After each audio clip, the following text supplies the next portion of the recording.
Chapter 22. The Country of the Quadlings. The four travelers passed through the rest of the forest in safety, and when they came out from its gloom saw before them a steep hill, covered from top to bottom with great pieces of rock. "That will be a hard climb," said the Scarecrow, "but we must get over the hill, nevertheless." So he led the way, and the others followed. They had nearly reached the first rock when they heard a rough voice cry out, "Keep back!" "Who are you?" asked the Scarecrow. Then a head showed itself over the rock, and the same voice said, "This hill belongs to us, and we don't allow anyone to cross it." "Well, we must cross it," said the Scarecrow. "We're going to the country of the Quadlings." "But you shall not," replied the voice, and there stepped from behind the rock the strangest man the travelers had ever seen. He was quite short and stout, and had a big head, which was flat at the top and supported by a thick neck full of wrinkles. But he had no arms at all, and seeing this, the Scarecrow did not fear that so helpless a creature could prevent them from climbing the hill. So he said, "I'm sorry not to do as you wish, but we must pass over your hill whether you like it or not." And he walked boldly forward. As quick as lightning, the man's head shot forward, and his neck stretched out until the top of the head, where it was flat, struck the Scarecrow in the middle and sent him tumbling over and over down the hill. Almost as quickly as it came, the head went back to the body, and the man laughed harshly as he said, "Ha ha ha ha! It isn't as easy as you think." The chorus of boisterous laughter came from the other rocks, and Dorothy saw hundreds of the armless hammerheads upon the hillside, one behind every rock. The lion became quite angry at the laughter caused by the Scarecrow's mishap, and giving a loud roar that echoed like thunder, he dashed up the hill. Again a head shot swiftly out, and the great lion went rolling down the hill as if he had been struck by a cannonball. Dorothy ran down and helped the Scarecrow to his feet, and the lion came up to her, feeling rather bruised and sore, and said, "It's useless to fight people with shooting heads. No one can withstand them." "What can we do, then?" she asked. "Call the winged monkeys," suggested the Tin Woodman. "You shall have the right to command them once more." "Very well," she answered, and putting on the golden cap, she uttered the magic words. The monkeys were as prompt as ever, and in a few moments the entire band stood before her. "What are your commands?" inquired the king of the monkeys, bowing low. "Carry us over the hill to the country of the Quadlings," answered the girl. "It shall be done," said the king, and at once the winged monkeys caught the four travelers and Toto up in their arms and flew away with them. As they passed over the hill, the hammerheads yelled with vexation and shot their heads high in the air, but they could not reach the winged monkeys, which carried Dorothy and her comrades safely over the hill and set them down in the beautiful country of the Quadlings. "This is the last time you can summon us," said the leader of Dorothy. "So goodbye, and good luck to you." "Goodbye, and thank you very much," returned the girl, and the monkeys rose into the air and were out of sight in a twinkling. The country of the Quadlings seemed rich and happy. There was field upon field of ripening grain, with well-paved roads running between, and pretty rippling brooks with strong bridges across them. The fences and houses and bridges were all painted bright red, just as they had been painted yellow in the country of the Winkies and blue in the country of the Munchkins. The Quadlings themselves, who were short and fat and looked chubby and good-natured, were dressed all in red, which showed bright against the green grass and the yellowing grain. The monkeys had set them down near a farmhouse, and the four travelers walked up to it and knocked at the door. It was opened by the farmer's wife, and when Dorothy asked for something to eat, the woman gave them all a good dinner, with 3 kinds of cake and 4 kinds of cookies, and a bowl of milk for Toto. "How far is it to the castle of Glinda?" asked the child. "Oh, it's not a great way," answered the farmer's wife. "Take the road to the south, and you will soon reach it." Thanking the good woman, they started afresh and walked by the fields and across the pretty bridges until they saw before them a very beautiful castle. Before the gates were 3 young girls dressed in handsome red uniforms trimmed with gold braid, and as Dorothy approached, one of them said to her, Why have you come to the South Country? To see the good witch who rules here, she answered. Will you take me to her? Let me have your name, and I will ask Glinda if she will receive you. They told who they were, and the girl soldier went into the castle. After a few moments, she came back to say that Dorothy and the others were to be admitted at once.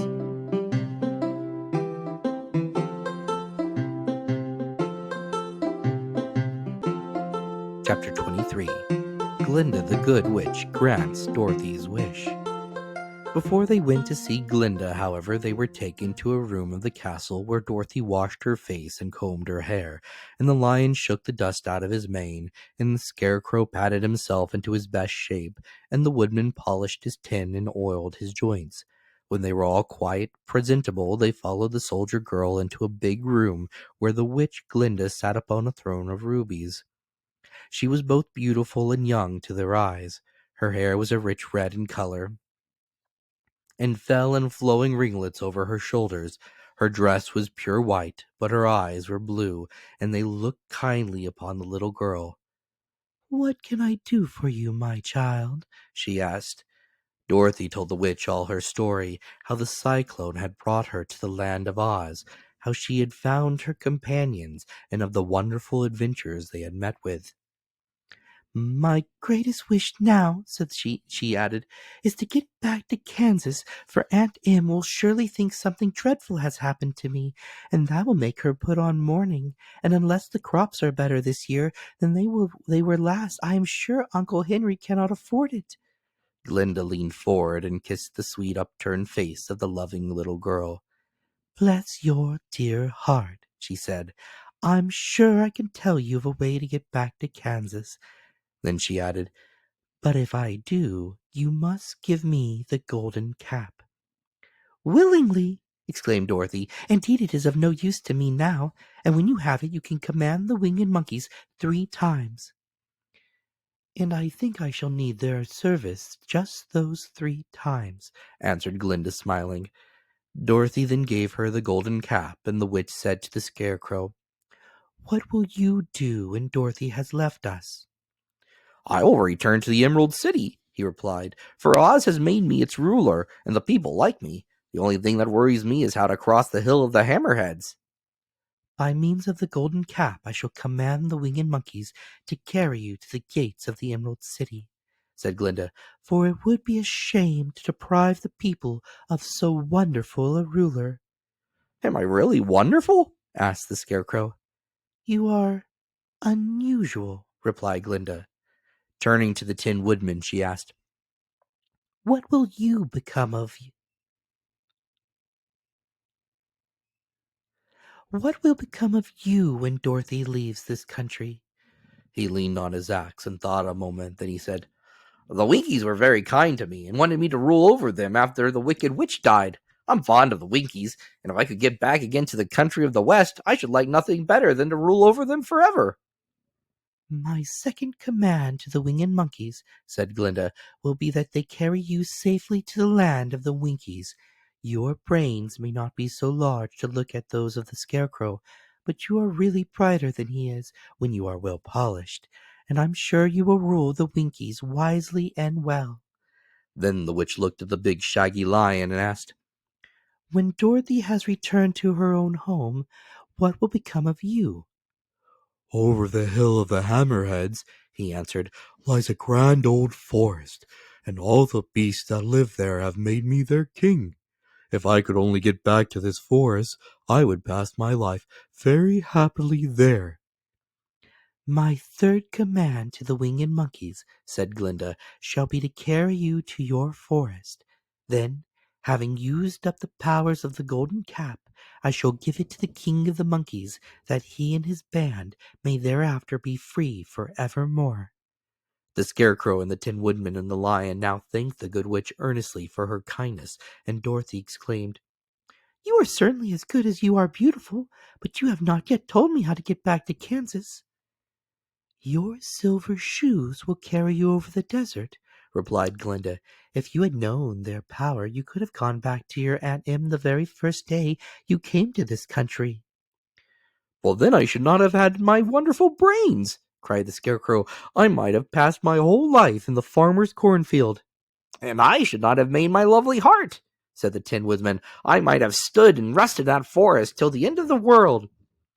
"And I should have lived a coward forever," declared the Lion, "and no beast in all the forest would have a good word to say to me." "This is true," said Dorothy, "and I'm glad I was of use to these good friends. But now that each of them has had what he most desired, and each is happy in having a kingdom to rule besides, I think I should like to go back to Kansas." "The silver shoes," said the Good Witch, "have a wonderful powers, and one of the most curious things about them is that they can carry you to any place in the world in 3 steps, and each step will be made in the wink of an eye. All you have to do is to knock the heels together 3 times and command the shoes to carry you wherever you wish to go." "If that is so," said the child joyfully, "I will ask them to carry me back to Kansas at once." She threw her arms around the Lion's neck and kissed him, patted his big head tenderly. Then she kissed the Tin Woodman, who was weeping in a way most dangerous to his joints. But she hugged the soft, stuffed body of the Scarecrow in her arms instead of kissing his painted face, and found she was crying herself at this sorrowful poor parting from her loving comrades. Glinda the Good stepped down from her ruby throne to give the little girl a goodbye kiss, and Dorothy thanked her for all the kindness she had shown to her friends and herself. Dorothy now took Toto up solemnly in her arms, and having said one last goodbye, she clapped the heels of her shoes together 3 times, saying, "Take me home to Aunt Em."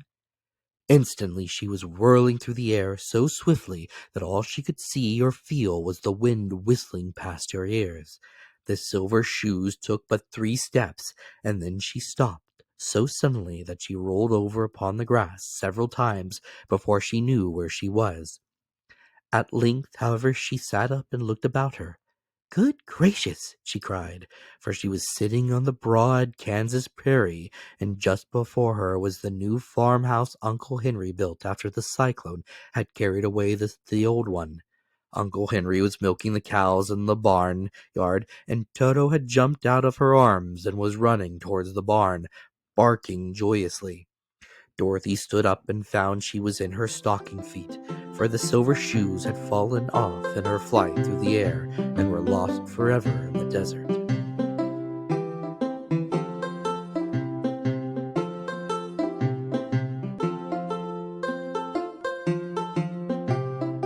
Chapter 24. Home Again.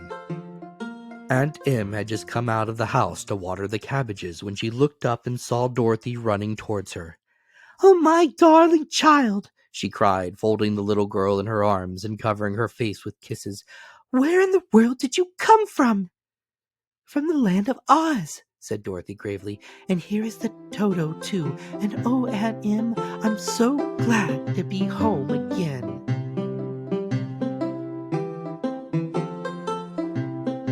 Thank you for joining us on this magical journey through Oz. We hope you enjoyed this dramatic reading and felt transported into the world of Dorothy, the Scarecrow, the Tin Woodman, and the Cowardly Lion. If you love this adventure, don't forget to like this video and subscribe to the channel for more captivating stories. Hit the notification bell so you never miss the next thrilling chapter. Your support helps keep these stories alive and brings more classics tales to life. Until next time, keep dreaming, keep exploring, and keep the magic of storytelling alive.